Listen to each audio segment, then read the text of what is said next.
It's been a while, no? Nakabalik pala ako dito after 13 years. So before we go into the inspirational talk na sabi nga ng mga teachers natin, gusto ko muna magbigay ng pleasantries sa inyo. So to our awardees, to our parents, to our teachers, guest speakers, sir, ang ating principal, good morning to all of you. So I was in Calsay last 2011 as a class salutatorian. So nagbigay din ako ng message to my fellow graduates at that time, focusing on my parents. So 13 years na pala. So when Sir Angelo Cabic asked me to be your guest speaker for today, first thing that comes to mind, do you still really need to have this inspirational talk? I mean, you're already on top of your class. For sure, you already have your study habits, right? And matatalino naman talaga ang mga kalsayin, di ba? Agree? Matatalino naman talaga. But looking back, when I was in your position, way back when someone outside Calsay asked me, why do you do it so easily? For sure, if not all, almost has this thinking. Akala lang nila. I've been there as well. Sleepless nights due to a lot of deadlines, a lot of exams. Siyempre, shoutout sa ating mga teachers na inaasa tayo every day. Dagdag pa nun, yung mga monthly activities natin and yung mga clubs na sinasalihan natin. Because we wanted to have that pride in every performance that we deliver. And as well, as a role as a son, as a daughter, as a sister, as a brother, hindi yun mawawala. Whenever someone asks me, even yung sister-in-law ko, and actually my niece who's also in Calsay, senior high sila, ano bang pinaka-nahirapan ako when I was still studying, yung nag-aaral ako mula kinder hanggang mag-college, right? I always say, yung pinaka-mahirap was the time na nasa Calsay ako. Calsay stretched me in ways na prior hindi ko alam na kaya kong gawin. It built me in a way na kapag may dadating na hurdle along the way, my first reaction is to pause. You pause and see the whole picture. Ito siguro yung gusto kong i-inspire sa inyo as a young generation of our time.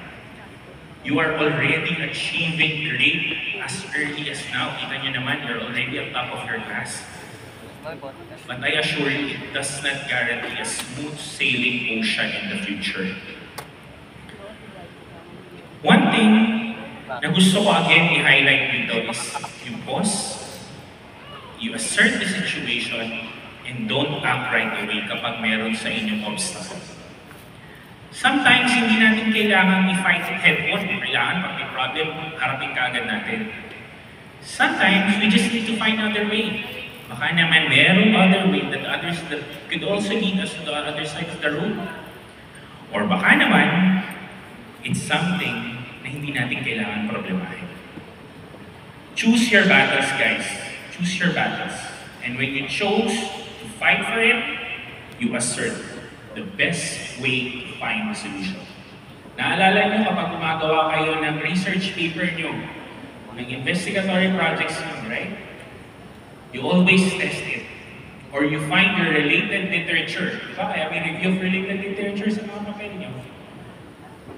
Kasi before you arrive to the conclusion, kasi in that way you can actually exercise your mental capabilities in the future. Not just academically, but also in life.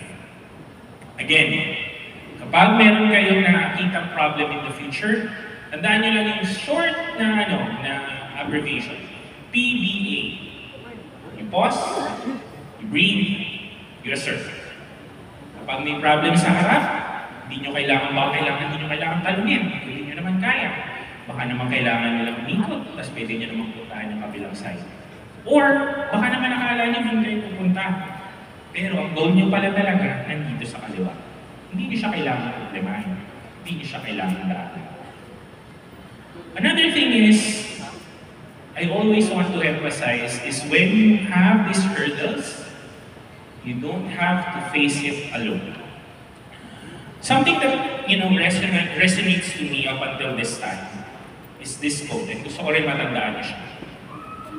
Whenever you wanted to go fast, go alone. But whenever you wanted to go far, you go together.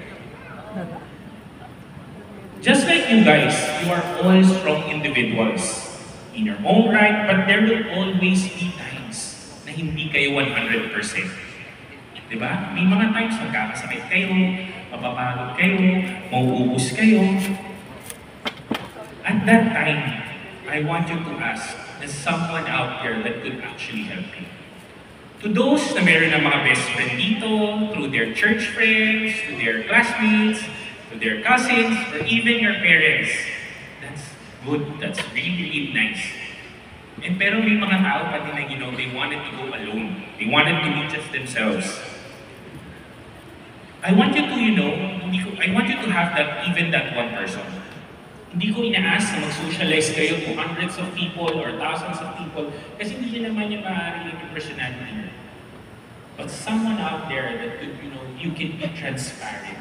You can be someone that can actually give you all and someone that would, help you to push yourself. Someone that would actually, help you through that obstacles. Help you through that hurdles. But at the same time, ito ang kailangan, meron siyang asterisk.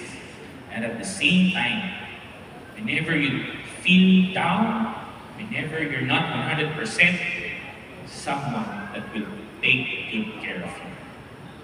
So before I end this speech, this very short speech to you guys, gusto ko lang sanang gawin niyo sa sarili niyo. Sabihin niyo lang sa sarili niyo, good job, self. I made it. Good job. And afterwards, kahit hindi na kayo tumayo, kahit hindi na kayo lumapit, kahit lingunin niyo lang yung mga friends dito, or mga best friends, or our parents, or relatives, just say, thank you. Because you got my back. And with that, good morning to everyone, and thank you very much.